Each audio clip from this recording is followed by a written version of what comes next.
Père, je prie pour que chacun ici aujourd'hui comprenne de quoi il s'agit. Que ton nom soit glorifié, que ton nom soit exalté, Seigneur. Merci à toi, Saint-Esprit. Guide, guide. Amen. Bénédiction familiale. J'ai souvent entendu parler de malédiction familiale. D'accord, je comprends. Mais attendez, si 10% est une malédiction, 90% sont des bénédictions. Vous comprenez? Mais malheureusement, mon peuple périt par manque de connaissance, de parole, de sagesse. Dans le christianisme, les gens ont été très effrayés par quelque chose de démoniaque. Dieu ne nous a pas donné un esprit d'esclavage. Dieu nous a donné un esprit de liberté, d'amour, vous comprenez? De filiation. Nous sommes ses enfants, donc nous ne devrions pas avoir peur de quoi que ce soit. Je veux que chacun de nous comprenne combien on parle de malédiction héréditaire. Je dirais qu'il y a 10 fois plus de discours sur les bénédictions générationnelles. Comprenez, si vous vous concentrez sur le négatif, le mauvais attire toujours le mauvais. Le monde comprend cela. Les scientifiques en parlent. C'est la même chose, tu sais. Un aimant attire un aimant. Si tu penses au mauvais, au manque, au déficit, quelque chose ne va pas. Je ne suis pas comme ci, je ne suis pas comme ça, du matin au soir. Tout cela arrivera. Attiré, bien sûr. Si ta grand-mère était une sorcière parmi les sorcières, oui. Et cette malédiction est sur toi. Ces démons te visitent encore. La nuit, ils ne te laissent pas dormir. Quand un possédé meurt, un sorcier quelconque, quelqu'un meurt, ces démons cherchent le maillon faible pour entrer en eux.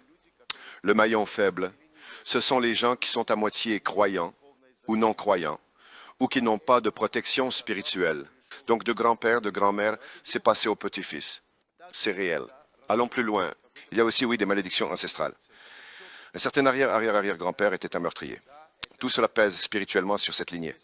Oui, c'est réel, ça existe. Et il y a aussi un autre aspect familial. Disons, un trisaïeul était endetté ou joueur. Cela pèse aussi sur la famille. Je parlerai un peu plus tard de comment se débarrasser de ces choses. Malheureusement, ayant lu et pris cela, ils ont commencé à manipuler. Malédiction familiale. Malédiction familiale. Et les gens ont suivi cela. Et le peuple continue d'y croire. Mais je n'ai jamais entendu personne prêcher sur les bénédictions générationnelles. Je n'en ai pas entendu parler. Je ne sais pas, peut-être que ça existe. Envoyez, j'écouterai. Malheureusement, cette manipulation a longtemps fonctionné. Et les gens tombent dans ce piège. Ok, une personne pauvre, elle comprend vraiment que sa grand-mère était une sorcière et un certain esprit de réprobation dans sa vie.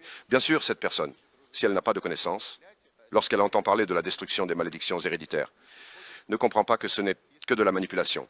Et elle vient là-bas et se fait piéger. Il y a des enseignements, soi-disant, comme si chez les chrétiens, il n'y a pas de démons. Bien sûr, théoriquement, chaque chrétien devrait être libre, tant physiquement que factuellement. Mais malheureusement, tous ne veillent pas. Ici, le mot d'or est veiller. Il criait, sur un four chaud, la mouche ne se pose pas. Oui, je suis d'accord. La mouche n'est pas stupide pour se poser sur des poêles chaudes. Mais le soir, elles refroidissent. C'est exactement ce qui convient. Toutes les mouches s'y rassemblent. Il ne faut pas être naïf. Cela indique que ces gens n'ont pas de connaissances spirituelles, pas de révélation spirituelle, pas de profondeur spirituelle. Combien de fois avons-nous entendu de super prêches? Mais dans ta vie, rien ne change. C'est pourquoi il est très important que chacun, même en venant à une assemblée, prie toujours.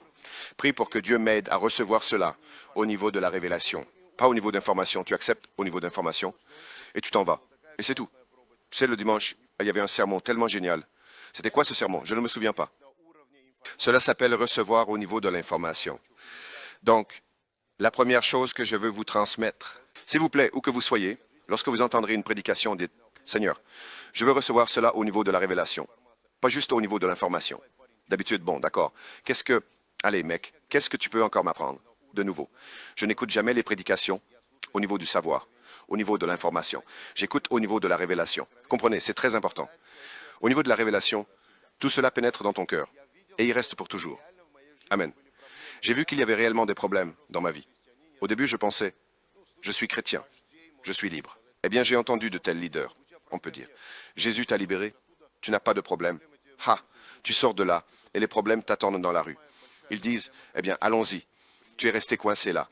Le plus grand problème, c'est quand une personne accepte le Christ et ne continue pas à veiller. Pêche, fais ce que tu veux. Jésus te pardonnera. Qui te l'a dit? Le casque du salut. Tu sais, pendant le combat, ton casque du salut peut tomber plus d'une fois. Dans ta situation, ton salut peut être remis en question plus d'une fois. Le mot-clé, c'est veiller. J'étais un tel leader, en effet, je l'étais. Et maintenant, tu n'es plus là. Comprenez-vous? Ne vivez pas sur les victoires d'hier. Tout cela, c'était hier. C'est comme la manne. Tout est parti, il n'y en a plus. Chaque jour est nouveau. Nous oublions le passé et nous avançons. Nous allons de gloire en gloire. Amen. Et ceux qui commencent à se vanter de leurs actions passées, ce sont des gens simplement aveugles et qui ne comprennent rien. C'est un problème dans le christianisme. Oui, les gens viennent à Christ. Ils ont certains symptômes démoniaques, ancestraux, des malédictions. Tout cela existe. Ça existe. Ça existe. Et personne ne pourra le nier. Nous sommes des descendants, c'est-à-dire, il y a une continuité de la lignée. Autrement dit, nous portons la lignée, tu comprends? C'est-à-dire, l'ADN de mon arrière-arrière-arrière-grand-père est en moi. Là, excuse-moi, bon ou mauvais, c'est là. Mais nous devons comprendre. Le plus fort, ce n'est pas ça. Le plus fort, c'est le filtre du Christ. C'est le sang du Christ. Je savais que j'avais un problème. Je cachais mes yeux. Je ne voulais pas l'admettre. Ces esprits manipulent cela, où il y a cet esprit de honte. Et si quelqu'un découvre que j'ai péché, ou pourquoi dis-tu ça? Ne dis pas ça, ne le dis pas. C'est honteux. Cet esprit te garde toujours dans le péché. Comment s'en libérer? À la lumière de Dieu. Ne pas hésiter à admettre quel était ton problème. Il y avait des moments, les gens ne peuvent même pas le dire. Mais quand ils le disent, ils reçoivent immédiatement la liberté. Parce que cet esprit ne peut pas exister à la lumière de Dieu. Comprenez-vous, mes chers? Alors n'ayez jamais peur, n'hésitez pas à parler et à admettre. Je savais que Dieu m'avait donné certains dons, et je voyais aussi autour de moi des gens, et je disais souvent, « Seigneur, il a ça. Pourquoi ne l'utilise-t-il pas? » Qu'est-ce que j'ai remarqué? Que chaque personne a un certain talent et don que Dieu donne. Ta lignée ne se compose pas uniquement de malédiction. Ta lignée est composée de bénédictions. Et sache que l'essence du péché est artificielle. Et ce qui est artificiel n'est pas éternel. L'essence de la bonté est naturelle. Le péché disparaîtra simplement. Et ce qui est créé par Dieu est éternel. C'est ce que vous devez comprendre. Une personne n'en a même pas idée. Mais avoir une forte foi, cela marchera. Comprenez-vous? Je ne voulais pas parler de ces choses. Mais ensuite, j'ai compris que ce problème devenait de plus en plus grand, me poursuivant, de plus en plus. Et j'ai commencé simplement à chercher la parole de Dieu. Et qu'est-ce que je trouvais dans la parole? Que peut-on s'en débarrasser? Nous demandons à Dieu, délivre-nous du péché. Dieu envoie de l'aide. La puissance du sang agit dans ta vie. Pourquoi reviens-tu alors à cela?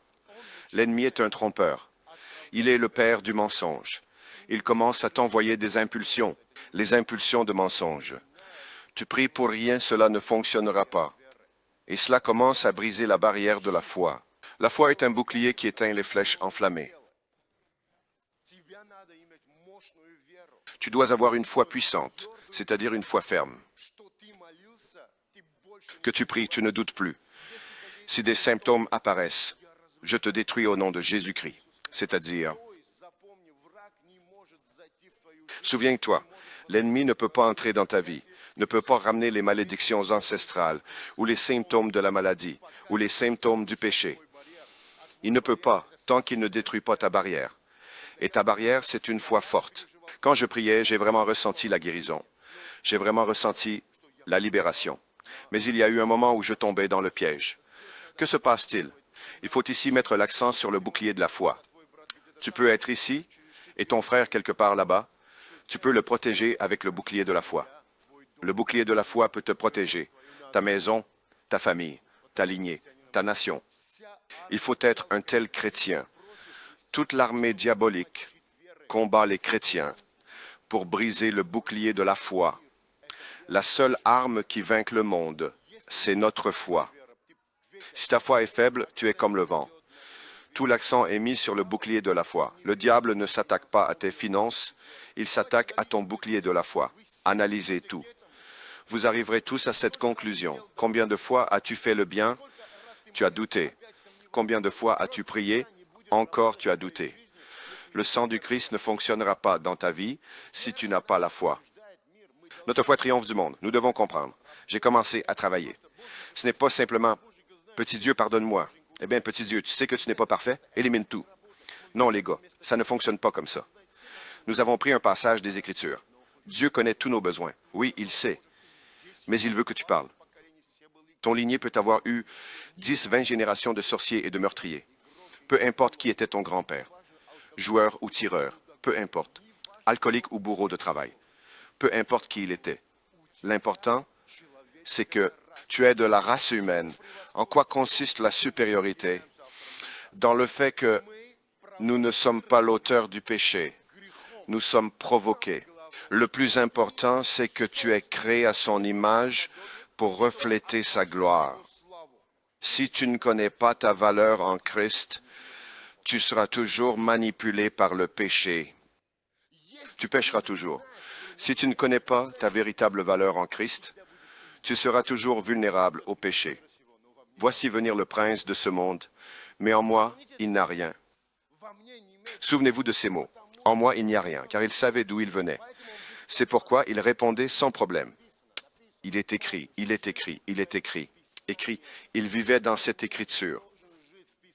Chrétien, tu dois vivre dans l'écriture de Dieu. Si tu es dans l'écriture de Dieu, c'est le début de toute libération. Tu peux vraiment obtenir la libération quand tu t'approfondis dans la parole de Dieu. Lorsque tu travailles pour protéger ta foi. Écoute, la flèche ardente du malin n'affecte pas ta foi. Pourquoi? C'est une substance différente. Souviens-toi, le feu de l'enfer, le feu de Satan prend ceux qui ont le péché. Et en qui n'y a-t-il pas de péché? Rien du tout. Donc, efforce-toi pour qu'il n'y ait pas de péché en toi. Si tu t'es sali quelque part, repens-toi. Il y a ces super spirituels.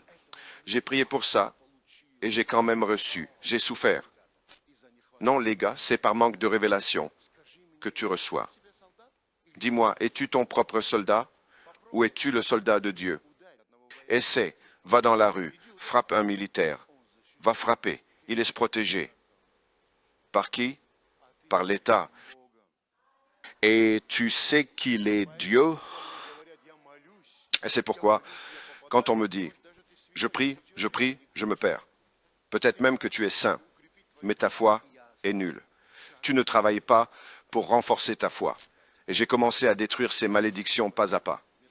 Quand j'ai terminé une dernière prière, j'avais l'impression que 5 tonnes étaient tombées de moi. Et je pensais, Alléluia, c'est tout. Et l'Esprit m'a commencé à parler. Tu ne veux pas en savoir plus sur tes bénédictions? C'est quoi ça? L'Esprit a commencé à me parler, dit, 90% des chrétiens, ils sont trompés. Ils se concentrent sur leur maladie, sur leur malédiction héréditaire. Et Dieu disait, en réalité, fils, c'est seulement à travers tes bénédictions héréditaires que tu pourrais neutraliser toutes sortes de malédictions. Oh, oh, oh. Pourquoi tu ne peux pas te libérer? Pourquoi es-tu constamment dans la même vieille situation désastreuse? Pourquoi as-tu toujours la même chose? Afin de... Avais-tu fait des progrès pour pouvoir utiliser les bénédictions ancestrales? Souviens-toi, les bénédictions ancestrales ne s'ouvrent qu'avec une seule clé.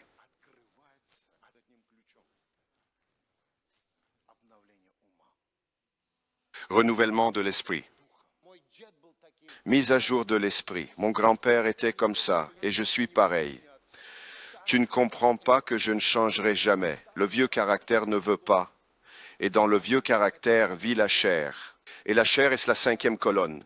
Elle travaille pour le diable. Il a compris que tu t'es libéré. Bien. Il a compris que tu es libre. Tu es un chrétien si noble. Un côté de la médaille. Le deuxième, pour que tu n'atteignes jamais tes bénédictions. Pour que tu sois toujours pauvre. Vive pauvre. Souffrir, c'est de la spiritualité. Alors pourquoi Jésus a-t-il souffert? Alors pourquoi Jésus s'est-il appauvri pour toi? Alors pourquoi a-t-il fait tout ça? Tu comprendras quelque chose de faux. Tu t'es libéré, mais tu ne peux pas recevoir tes bénédictions familiales. Mon grand-père était ainsi, ainsi. Mon père était ainsi, ainsi. Eh bien, pourquoi était-il si béni? Pourquoi moi? Je ne l'ai pas. Tu ne l'auras pas. Si tu ne veux pas changer, rien ne marchera pour toi. Tu dois te repentir. Tant dans Romains que dans Éphésiens, il est question de deux choses. Le renouvellement de l'esprit et le renouvellement de l'esprit spirituel. Souviens-toi, on peut vivre dans les bénédictions spirituelles grâce au renouvellement de l'esprit. Amen. Amen. Alléluia. Continuons. Les bénédictions héréditaires sont bien plus importantes que la malédiction héréditaire.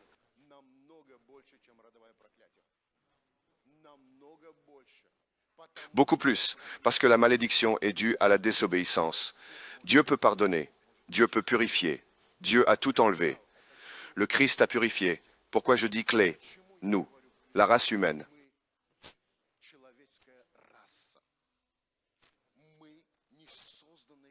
Nous ne sommes pas créés comme un esclave, une force.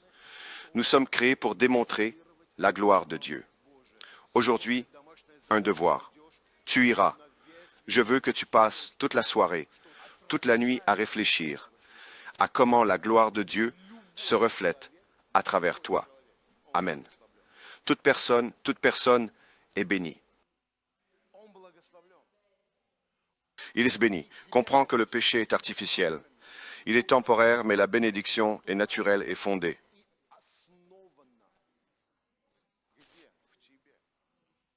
Ou, en toi, les bénédictions générationnelles.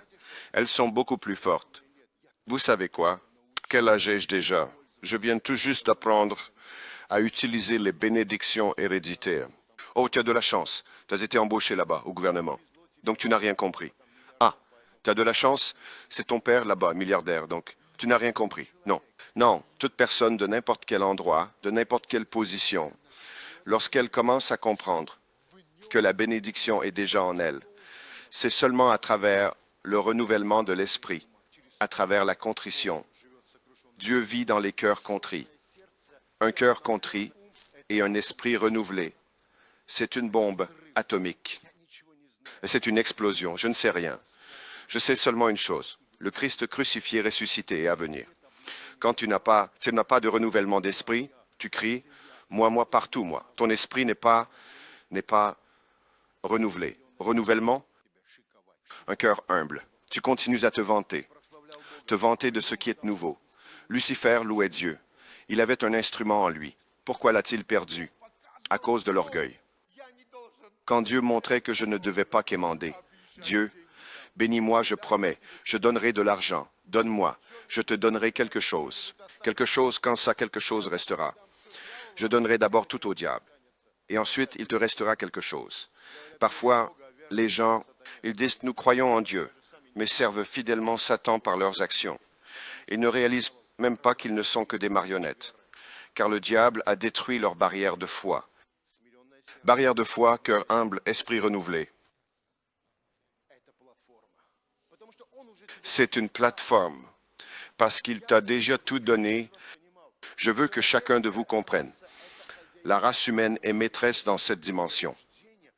À la naissance, Dieu a déposé en toi une bénédiction.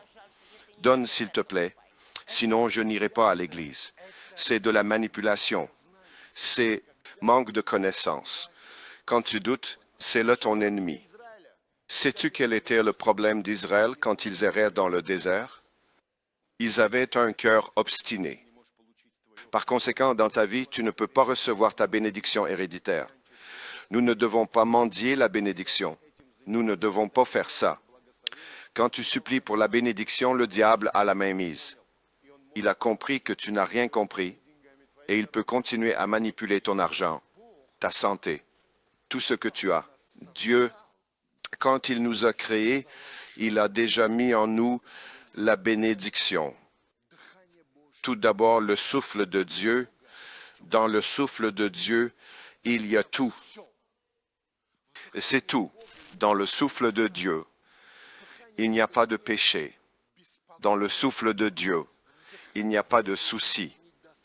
Dans le souffle de Dieu, il n'y a pas de manque. Dans le souffle de Dieu, il y a la plénitude. Tu es une partie de son souffle. Et le diable veut constamment te séparer. Non, tu n'es pas un état séparé. Oui, il a réussi quand il a éloigné l'homme par la chute. Mais Christ, lui, a restauré. Pourquoi pendant 30 ans les gens vont-ils à l'Église et ne travaillent pas sur le renouvellement de l'esprit, sur le renouvellement de l'âme, sur un cœur contrit, et ne pas travailler sur leur foi? C'est pourquoi ils resteront tels qu'ils étaient et mourront ainsi, malheureusement, s'ils ne travaillent pas là-dessus. Mes chers, souvenez-vous, le souffle de Dieu est la première chose qui coule en nous. Nous avons été rendus vivants par Dieu. Nous avons commencé à marcher par Dieu. Nous sommes devenus ce que nous sommes grâce à Dieu. C'est pourquoi tout ce qui respire loue Dieu. Nous n'avons pas le droit de nous renier et de nous éloigner de Dieu une seule seconde, car en nous éloignant de Dieu, un autre souffle commence à agir en nous. C'est pourquoi je respire Dieu. Nous sommes en Dieu, nous sommes avec Dieu, nous sommes dans le souffle de Dieu. Le diable, il a trompé l'homme pendant un certain temps, et en lui, il y avait un autre souffle. Le souffle de la peur, le souffle de la haine, le souffle du meurtre, le souffle de la solitude, le souffle de l'esclavage, le souffle de la malédiction, le souffle de la maladie. Moi, j'existe grâce à son souffle. Je respire par son souffle. Il est, je suis.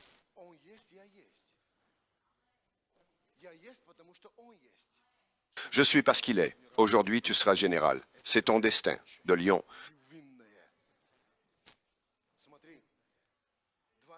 Regarde le 27e verset du premier chapitre de la Genèse. Dieu créa l'homme à son image. À l'image de Dieu, il le créa. Il créa l'homme et la femme. Il les créa à l'image, à la ressemblance de Dieu. Il a créé. Tu comprends, il a implanté en nous son souffle. Nous ne sommes pas créés par hasard. Nous sommes créés avec un sens. Et regarde ce qu'il a mis en nous. Comme il a placé un organe en Lucifer, mais chez l'homme, regarde ce qu'il a mis. Qu'a-t-il mis? Regarde. Il a mis en nous, premièrement, la bénédiction. Dieu les a bénis. C'est-à-dire, il a implanté en nous la bénédiction. Tu es béni tant que tu es en vie. C'est comme ta peau. Il l'a déjà implanté en toi. Comme ta peau est avec toi, ainsi est la bénédiction. Et il leur dit de fructifier ta bénédiction, d'avoir toujours du fruit. C'est en toi. Tu es un instrument. Tu es un instrument. Regarde ce qu'il dit ensuite. Reproduisez-vous. C'est-à-dire que tout ce qui est bon doit se multiplier. Et ensuite, il dit remplis, remplis. C'est-à-dire que vous remplissez la terre de votre présence, vous remplissez.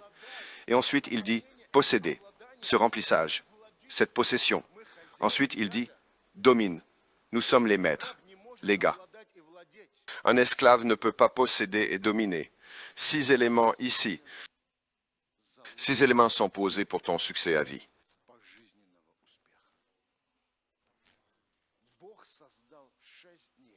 Dieu a créé 6 jours. Dieu a créé 6 dimensions. Et tu es arrivé à la fin, quand nous attendions notre premier-né. Ma femme, oh, comme elle a fait des efforts. Faire un berceau génial, des coussins bleus, une chambre de couleur bleue. Voilà, le fils du roi arrive, bien sûr. Eh bien, un local est arrivé. Maître, 1 mois ou 2. Il commence déjà à tout arracher. C'est lui le maître. Il fait ce qu'il veut. Tu es arrivé quand tout est prêt. Dieu t'a porté en lui. Il t'a enfanté. Il a tout fait. 6e jour. 6e jour. 6 clés. Regarde. Bénédiction. 1, fruit. 2, multiplication. 3, remplissage. 4, possession. 5, domination. 6,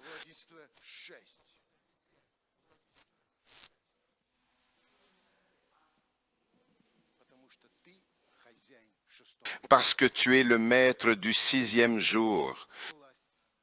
Tu as le pouvoir sur les dimensions, sauf la 7e. C'est déjà dans l'école prophétique. C'est en toi. Tu travailles uniquement grâce au souffle de Dieu.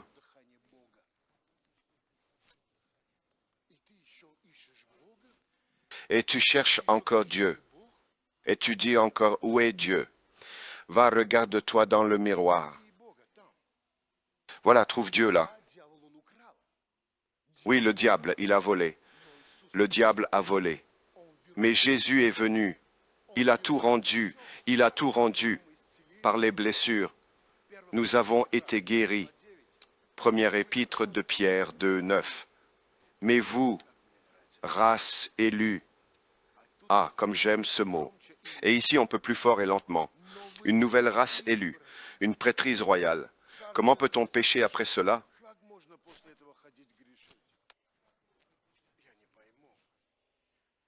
Je ne comprends pas. Je ne comprends pas, mais vous êtes une race élue. Je suis élu, nation sainte, peuple. Oh, oh, oh.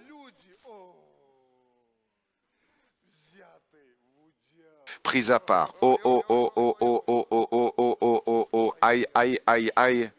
Erreur du traducteur. Aïe, aïe, aïe, aïe, aïe. Afin d'exalter la perfection de celui qui vous a appelé des ténèbres à sa lumière. Voilà ton sort. Tu es né pour cela tu es venu. Délivre-nous du pouvoir des ténèbres et transporte-nous dans le royaume de son Fils bien-aimé. Colossiens 1, 13. Vous savez, ah voilà, ça arrive, n'est-ce pas? Voici la bénédiction ancestrale. Dis que tes malédictions héréditaires ont disparu quelque part. L'homme est le maître du 6e jour, c'est-à-dire l'homme est le maître de ce monde. Malheureusement, Adam a perdu, mais Jésus a rendu. C'est pourquoi le diable a peur. De vrais chrétiens fervents. Et il fait tout pour que les gens ne le sachent pas. En toi est inscrit une bénédiction. En toi est inscrit une bénédiction. Tu es comme un instrument pour que Dieu démontre toute sa gloire à travers toi. C'est une bénédiction ancestrale, mais je ne m'arrête pas là. Ce n'était qu'une introduction. Rends-lui gloire, bénédictions ancestrales. Nous sommes nés déjà avec cela.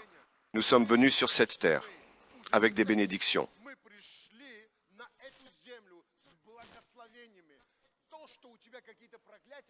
Le fait que tu aies des malédictions, ce sont les péchés de tes ancêtres ou de tes aïeux. Ce sont leurs problèmes. Mais tu dois dire, cela ne fonctionne pas dans ma vie. J'arrête cette malédiction. Je l'arrête au nom de Jésus-Christ. Dieu m'a donné l'autorité en Jésus-Christ. Ni moi, ni mes enfants, ni mes petits-enfants, ni mes arrière-petits-enfants.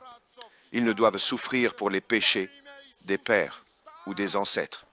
J'arrête au nom de Jésus-Christ. Chaque fois que c'est difficile, quand c'est mauvais, tu ouvres Genèse 1,27. Tu as le droit de demander. Tu as le droit d'ouvrir par la foi, par un cœur humble et un esprit renouvelé.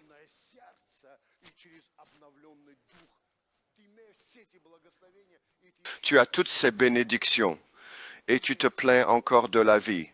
Malgré toutes ces bénédictions, les gens pêchent parce qu'ils sont les esclaves du diable. J'ai commencé à aller à l'église. Et d'un pied, j'étais dans le monde, et de l'autre pied, à l'église. Je me souviens, une sœur s'est approchée. Tu es seul, tu es seul. Qui? Moi seul. Oui, dit-elle. Tu es seul. Tu n'as même pas d'amis à l'église.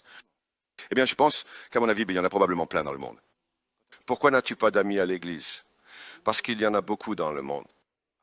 Je dis, j'ai des amis à l'église. Et qui? Montre-moi. Pasteur, il est ami avec tout le monde. Il venait seulement le dimanche pour me repentir de mon âme pécheresse. Incline-toi, on ne sait jamais. Si Jésus vient, qu'il me prenne aussi. Rencontrer un homme. On s'assoit. Quand tu es pécheur, tu te repens vite. Mais quand tu es à moitié pécheur, tu es comme un hérisson. Quoi? Tu es mon juge ou quoi? Voilà l'état d'esprit de hérisson que j'avais. Je suis assis, lui aussi est assis. Et là, il y a ces barrières, des chaînes comme ça. Et il dit, regarde, puissante, non? Ces chaînes. Oui, dis-je, puissante, très, très puissante. Tu sais, dit-il, je veux te dire quelque chose. Il y en a une pareille, juste maintenant, autour de ton cou. Sur mon cou, il y a un démon qui tient d'un côté, un autre démon de l'autre. Tu es sur le fil. Ils peuvent tirer. Ta tête ne restera pas en place. Ne joue pas avec le péché. Dieu te prévient. Ne joue pas avec le péché. Tu sais quoi? C'est probablement la seule fois dans ma vie où je ne me suis pas justifié. Je savais que ce n'était pas lui qui parlait, mais Dieu parlait à travers lui. Ne joue pas avec le péché. Cela tue ses bénédictions, ses révélations, ses plans, ses projets que Dieu a. Ne sois pas d'accord avec ça. Nous remercions tous ceux qui soutiennent le ministère et la mission de Oganessians International Ministries. Grâce à votre aide, nous pouvons porter l'Évangile dans le monde entier et offrir un meilleur avenir à des milliers d'enfants en Amérique du Sud. Si vous voulez également faire partie de cette mission, cliquez sur le bouton « Merci ». Vous trouverez d'autres moyens de soutien financier dans la description sous cette vidéo. Merci à vous. Que Dieu vous bénisse